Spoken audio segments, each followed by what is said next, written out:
day students, today we will start with the chapter secondary activities of class plus 2. So secondary activities. In the previous chapter we have done the primary activities. And what are primary activities? The activities which are directly related to nature. उसमें हमने कौन कौन सी activities पढ़ी थी? Agriculture, gathering, hunting, mining. ठीक है. Now this is secondary activities. Secondary activities में जो सबसे पहली चीज आती है manufacturing. What is the meaning of manufacturing? Secondary activities, ये जो एक्टिविटीज होती हैं, these activities add value to primary products. जो प्राइमरी प्रोडक्ट्स होते हैं उनकी वैल्यू में सेकेंडरी एक्टिविटीज जो हैं वो वैल्यू ऐड करती हैं. ठीक है. Secondary activities add value to natural resources by transforming raw material into valuable products. जो रॉ मटेरियल होता है उसको वैल्यूएबल प्रोडक्ट कौन बनाता है? इंडस्ट्रीज बनाती हैं. ठीक है. मैन्युफैक्चरिंग इन्वॉल्व्स अ फुल अरे of production from handicraft to molding iron and steel and stamping out plastic toys to assembly delicate computer components or space vehicle. Application of power mass production identical products. ठीक है.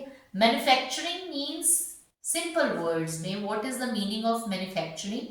Manufacturing means चीजों को बनाना. और चीजों को कौन बनाता है? इंडस्ट्रीज बनाती है. इंडस्ट्रीज बनाती है. ठीक है. So watch the chapter thoroughly. ये चैप्टर थॉरली सुनो. At the end of the chapter I will give you the bonus tip for your board exams कि आपको अपने बोर्ड एग्जाम के लिए इस चैप्टर को किस तरह से पढ़ना है. ये आपको उसके लिए ये वीडियो एंड तक देखनी पड़ेगी. ठीक है. सो मैन्युफैक्चरिंग का मतलब क्या है? मैन्युफैक्चरिंग का मतलब है चीजों को बनाना. ठीक है. कैरेक्टरिस्टिक्स क्या है मॉडर्न लार्ज स्केल मैन्युफैक्चरिंग? आजकल जो मैन्युफैक्चरिंग होती है, चीजें बनती हैं, लार्ज स्केल पे बनती हैं, उनकी कैरेक्टरिस्टिक्स क्या है? सबसे पहली जो कैरेक्टरिस्टिक्स है मॉडर्न जो इंडस्ट्री है उसकी, कि specialization of skills. Skills specialize. कोई भी बंदा है वो अपने काम को करने में परफेक्ट है. अगर परफेक्शन नहीं होगी तो इंडस्ट्री में काम नहीं चलेगा. स्पेशलाइजेशन ऑफ स्किल्स, ये सबसे पहली कैरेक्टरिस्टिक है मॉडर्न लार्ज स्केल मैन्युफैक्चरिंग की. Second, the use of machines, mechanization. Mechanization is the second characteristics. ये सेकंड कैरेक्टरिस्टिक है. Mechanization refers to the using gadgets which accomplish task. मशीनों से जो आप काम पूरा करते हो, that is called the mechanization. अब उसमें टेक्निकल इनोवेशन का होना भी जरूरी है, टेक्नोलॉजी का होना भी जरूरी है. Through research and development strategy, it is the modern aspect of modern manufacturing for quality. Quality के लिए टेक्निक का होना बहुत जरूरी है. ऑर्गेनाइजेशनल स्ट्रक्चर, जो ऑर्गेनाइजेशन है उसका एक स्ट्रेटिफिकेशन, एक स्ट्रक्चर होना जरूरी है. इसमें मॉडर्न मैन्युफैक्चरिंग जो है इसमें क्या है? A complex machine technology. अलग अलग तरह की मशीन्स हैं.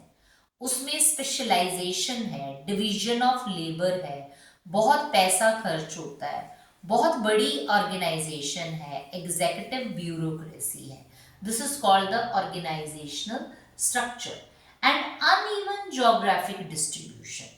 Industries are not concentrated evenly in the world कि यहाँ पे इतनी इंडस्ट्री होगी, यहाँ पे इतनी होगी, यहाँ पे इतनी होगी. It's not like this. It is uneven. कहीं पे बहुत ज़्यादा इंडस्ट्री है, कहीं पे बहुत कम इंडस्ट्री है. ठीक है. 10% of the world land area पे ही इंडस्ट्रीज है. ठीक है.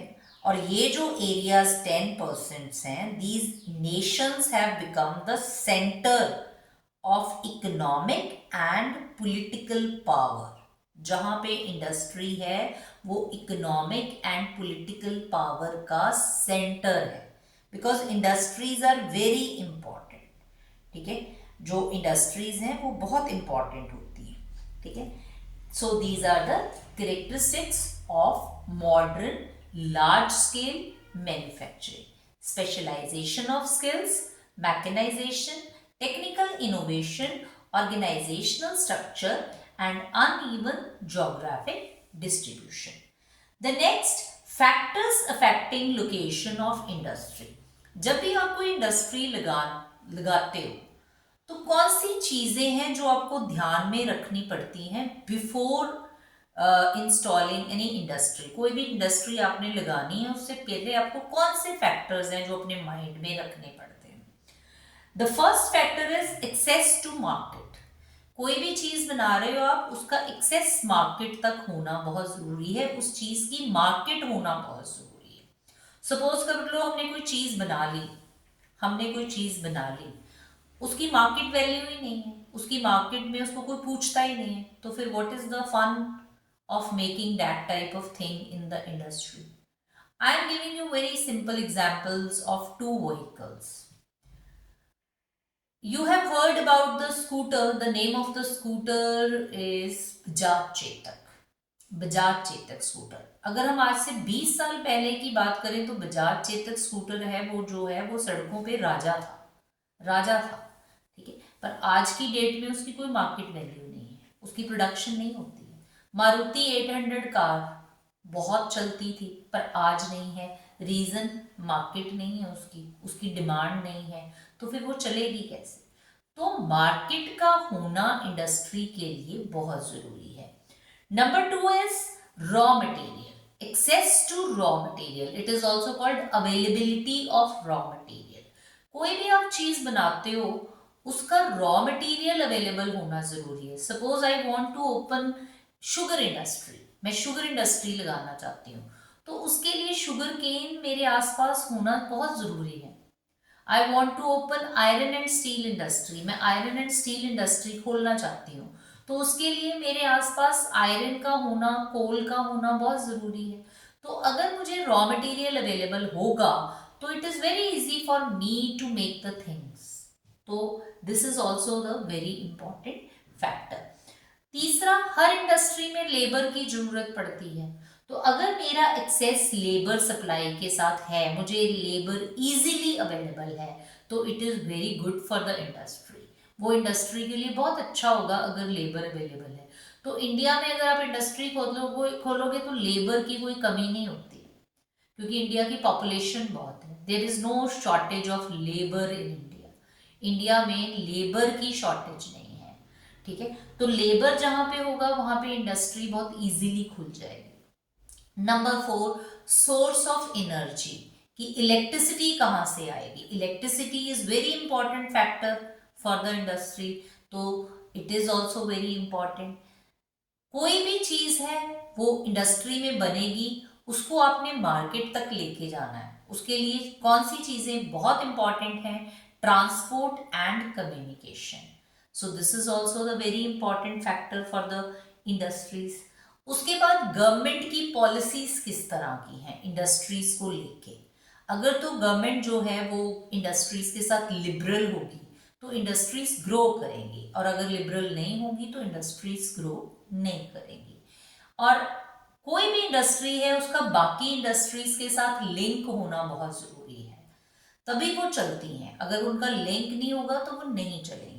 So these are the factors affecting location of industries.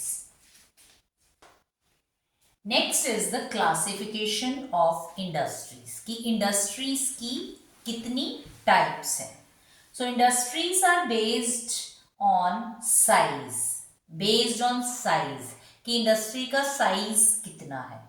Industries are divided into 3: cottage, small and large scale industries. Cottage industry मतलब जो हम बहुत थोड़े से पैसे में अपने घर में खोल लेते हैं, that industry is called the cottage industry. Small industry बहुत ज्यादा इन्वेस्टमेंट नहीं चाहिए, छोटी छोटी चीजों की जो इंडस्ट्रीज हैं, that is called the small scale industry. Large scale बहुत पैसा चाहिए, बहुत लेबर चाहिए, that industry is called the large scale industries, like iron and steel industry. ये लार्ज स्केल इंडस्ट्री है, इसके लिए बहुत कैपिटल इन्वेस्टमेंट की जरूरत है, बहुत लेबर की जरूरत है। तो इंडस्ट्री के साइज के accordingly industries are of three types, कि उसमें कितना पैसा खर्च होता है और कितना लेबर उसमें यूज होता है। Next, based on raw material, कि किसी भी इंडस्ट्री का रॉ मटेरियल कहां से आता है, उस पर डिपेंड करता है कि वो इंडस्ट्री कौन सी इंडस्ट्री होगी। Number one, agro based industry, raw material comes from agriculture, like sugar industry, it is the agro based industry. Number two, forest based industry, forest based industry, raw material comes from forest area, raw material forest से आ रहा है। mineral based industry, raw material comes from minerals, like iron and steel industry is the mineral based industry. Animal based industry, raw material comes from animals, animal की skin है, ठीक है, skin है, कोई leather jackets बनाने की industry है तो लेदर जो है वो एनिमल स्किन का होता है, तो वो एनिमल बेस्ड इंडस्ट्री है। Chemical based industry, raw material comes from chemical, मतलब रॉ मटेरियल कहाँ से आ रहा है उस पर डिपेंड करता है कि वो किस तरह की इंडस्ट्री है। Next is based on output, जो चीज हमने बनाई उसके बेस पे industries are of two types, basic and consumer.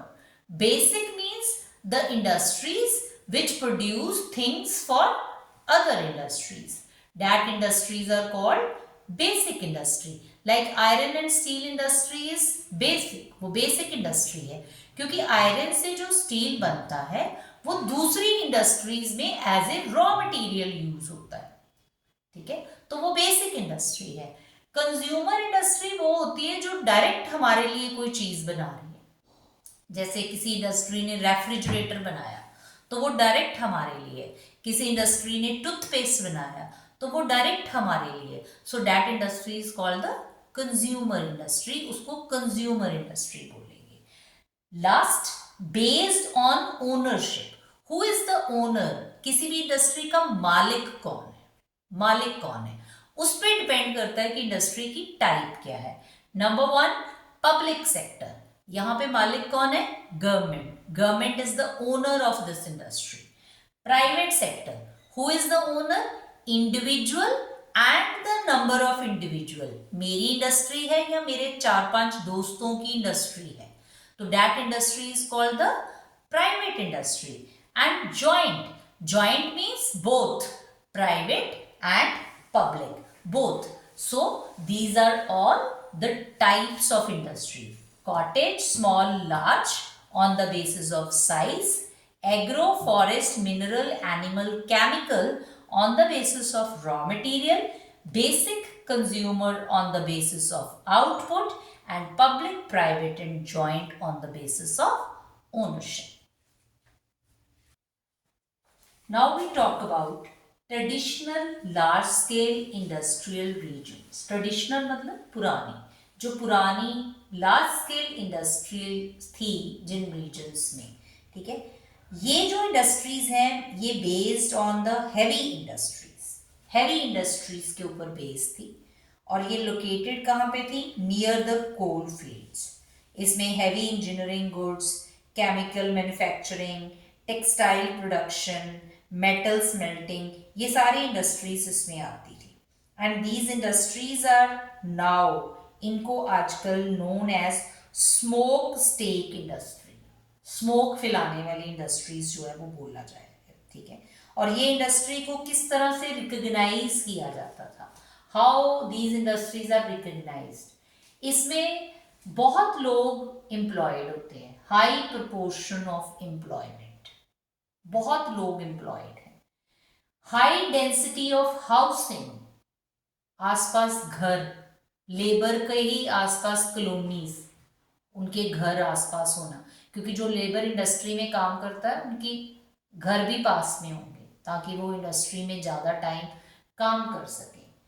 Poor services, services कोई बहुत बढ़िया नहीं है, क्वालिटी कोई चीज़ की बहुत बढ़िया नहीं है, पुराना, बिकॉज ये वर्ड क्या है, ट्रेडिशनल, पुराना तरीका, quality is not very good. ये इंडस्ट्रीज पोल्यूशन बहुत करती है, स्मोक स्टेक इंडस्ट्रीज इनको तभी बोला जाता है। वेस्ट हीप्स, ढेर लगे हुए हैं वेस्ट के। अनएम्प्लॉयमेंट, डेरिलिक्ट लैंड एरियाज, ठीक है, इसका क्या मतलब होता है, नो लॉन्गर यूज्ड और बैड कंडीशन, वो एरिया जो यूज में नहीं है, इंडस्ट्री के वेस्ट की वजह से खराब हो गया है, no longer we are using that area is called the derelict land area. तो ये traditional large scale industrial region की कैरेक्टरिस्टिक्स हैं, ठीक है। Now I am talking about the Ruhr coal field. ये बहुत जो है वो इम्पॉर्टेंट कोल फील्ड है वर्ल्ड का, Ruhr. Where is Ruhr? It is in Germany, ये जर्मनी में है, ठीक है। और इसमें क्या है, मेजर इंडस्ट्रियल एरिया है ये वर्ल्ड का, वर्ल्ड की बहुत बड़ा ये इंडस्ट्रियल एरिया है, यहाँ पे बहुत इंडस्ट्री है।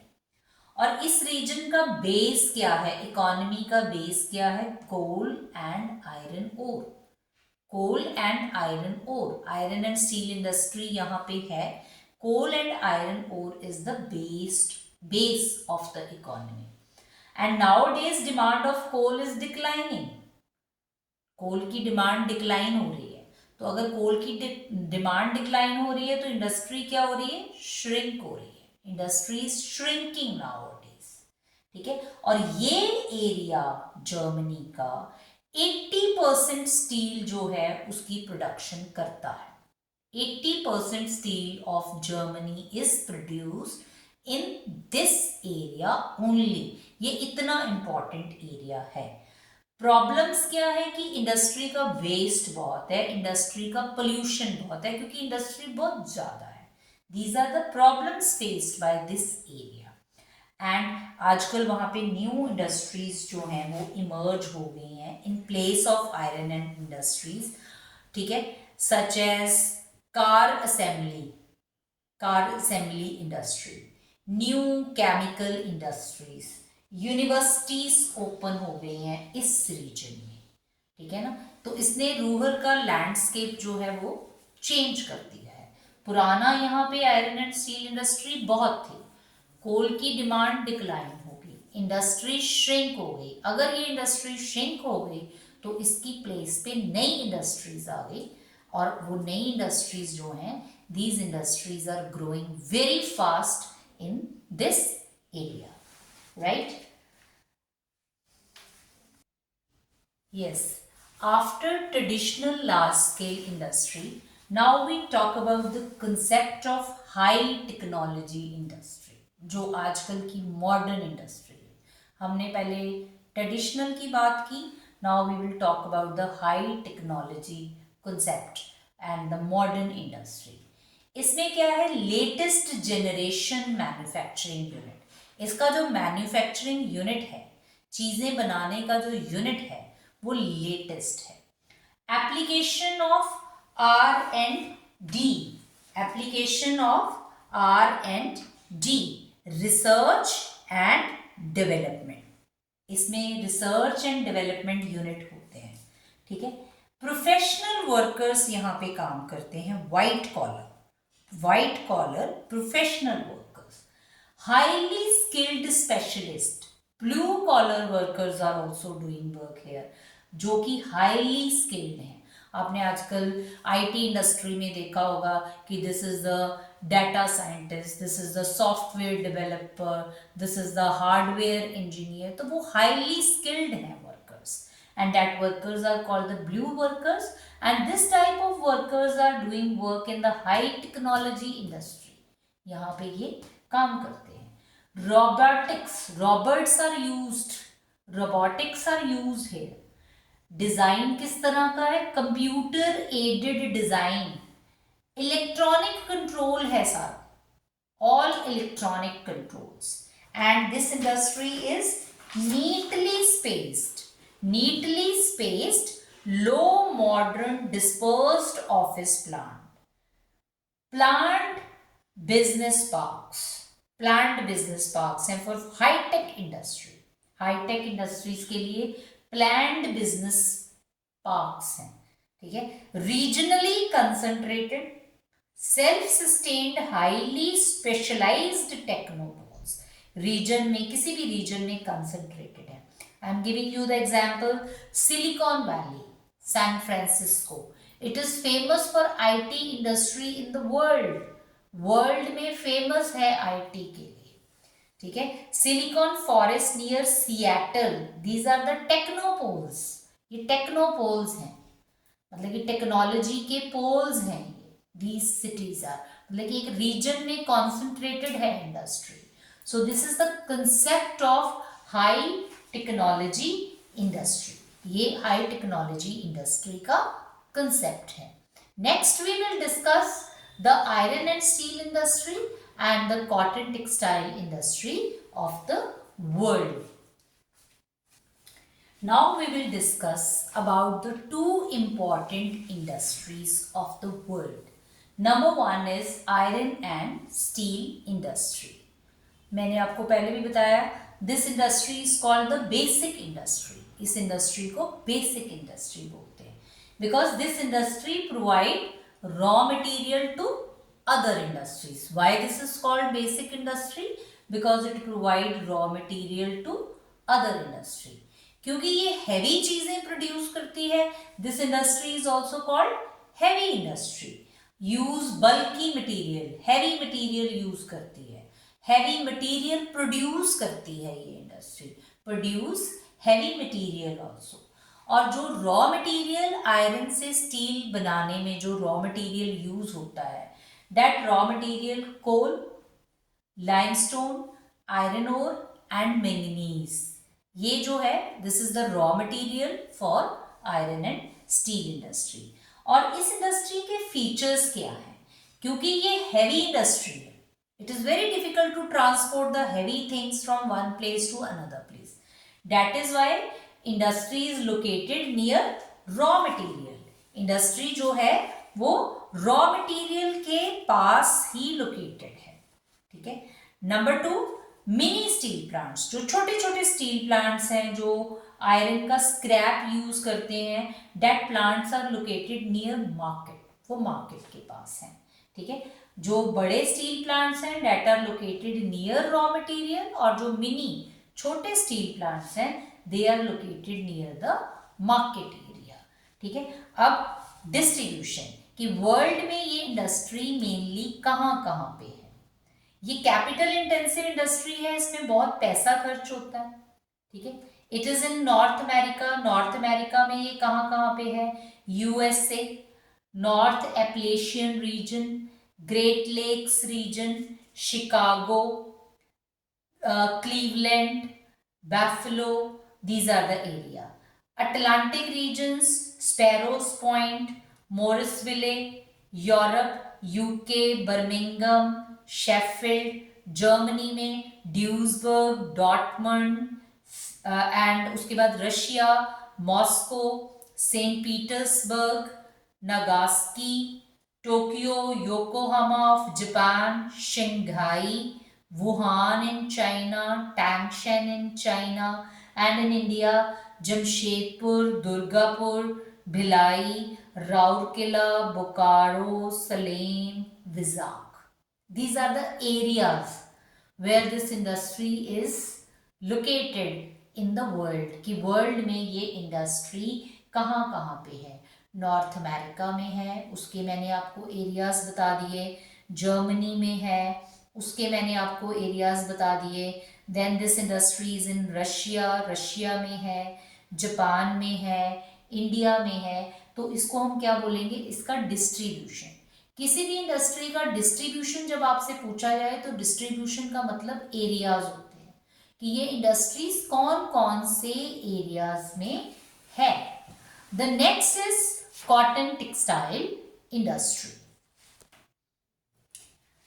These are the three subsectors of cotton textile industry. इसके ये तीन सबसेक्टर्स हैं. पहला handloom. Provide more labour employment, इसमें बहुत लेबर की ज़रूरत पड़ती है।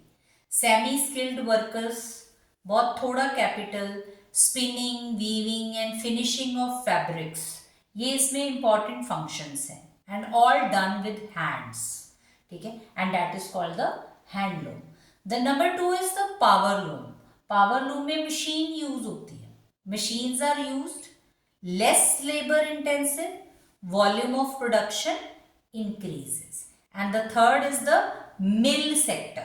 इसमें क्या है, highly capital intensive producers cloth in bulk. अब इसमें highly specialized workers काम करेंगे, capital intensive, पैसा बहुत खर्च होगा, ठीक है, और क्लोथ जो है वो बल्क में प्रोड्यूस होगा। डिस्ट्रीब्यूशन, ये इंडस्ट्री वर्ल्ड में कहाँ कहाँ पे है, India, China, USA, Pakistan, Uzbekistan, Egypt, north west Europe and Japan. And this industry, इस इंडस्ट्री की एक प्रॉब्लम है, this industry is facing stiff competition with the synthetic fibre. ये सिंथेटिक फाइबर के साथ इसका बहुत कंपटीशन है, and now it is declining trend due to technology. और this industry is shifting to now the less developed countries, जहाँ पे labour की कॉस्ट जो है बहुत लो है। So students, this is all about the chapter secondary activities. Now is the time of the board class tip. Board class के लिए एक बहुत ही इंपॉर्टेंट टिप है। What you will do when you will read the chapter, you will make the short notes of this chapter in your notepad. अपने notepad पे या अपना जो भी आपकी नोटबुक है उसके ऊपर हेडिंग दो, gist of the chapter secondary activities. और उस जिस्ट में जिस तरह से ये मैंने लिखा है, मेरा जो वीडियो है वो स्टार्टिंग से देखो, जो जो मैंने जैसे जैसे पॉइंट टू पॉइंट लिखा, मैंने पॉइंट्स बना के लिखा है, वो जिस्ट को पॉइंट टू पॉइंट अपनी कॉपी पे उतार लो। एंड फिर आपको चैप्टर एक बार ही रीड कर लिया, then come to the gist, gist पे आ जाओ। आपको सिर्फ जिस्ट ऑफ द चैप्टर पढ़ना है for the preparation of the board exam. जब आपको ये पता है 3 सब sectors are handloom, powerloom, mill sector, आपने चैप्टर रीड कर लिया, आपको पता है what is the meaning of handloom, what is the meaning of powerloom and what is the mill sector, वो क्या है, ठीक है। तो वो जिस्ट लिखने से क्या हो जाएगा, आपका चैप्टर जो है वो इजी हो जाएगा, इजी हो जाएगा। आप उसके एक शॉर्ट नोट्स बना लो, जिस्ट बना लो, उसके ऊपर हेडिंग दो gist of the chapter and then read that gist separately. एक बुक की रीडिंग करो and then gist of the chapter की रीडिंग करो, तो फिर आपका चैप्टर जो है वो बोर्ड एग्जाम के लिए बहुत अच्छी तरह से प्रिपेयर हो जाएगा। Thank you very much.